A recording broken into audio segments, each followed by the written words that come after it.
Народниот правобранител и Републичкиот судски совет ја чешлаат работата на Струшкиот основен суд за маратонскиот судски процес поврзан со случајот во Апоска. Се разгледуваат причините за бесконечното одложување на рочиштата и одолговлекување на судскиот процес кој навлегува во четвртата година откако почна, а постои опасност да застари. Од април 2024 досега е одржано само едно рочиште, бидејќи скоро една година се чекаше супервештачењето од судско-медицинскиот одбор при медицинскиот факултет, а во меѓувреме на два пати се менуваа судии и обвинители, а судскиот процес почнуваше одново. Ова судење влијае и врз моето психичко здравје.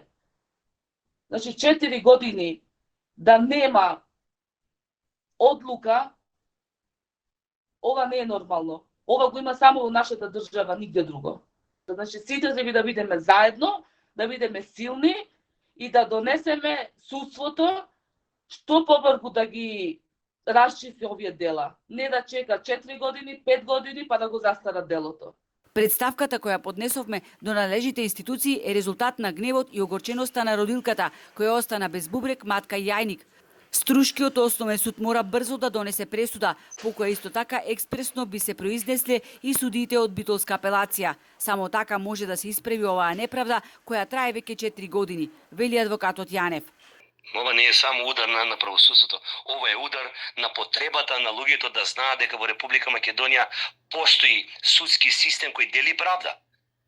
Едноставно ова би требало да биде тригер, треба да биде почеток на нешто што се вика владење на правото.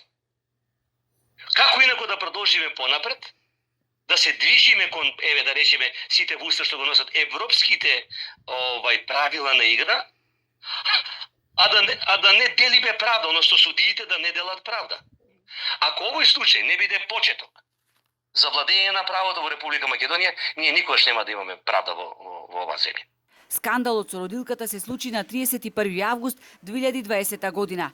Екс-директорот на Струшката болница Мухамет Асани, неговиот син Блертон Асани и доктор Лилјана Јавановска се терета за тешки дела против здравјето на луѓето. Следното рочиште е закажано за 9 септември.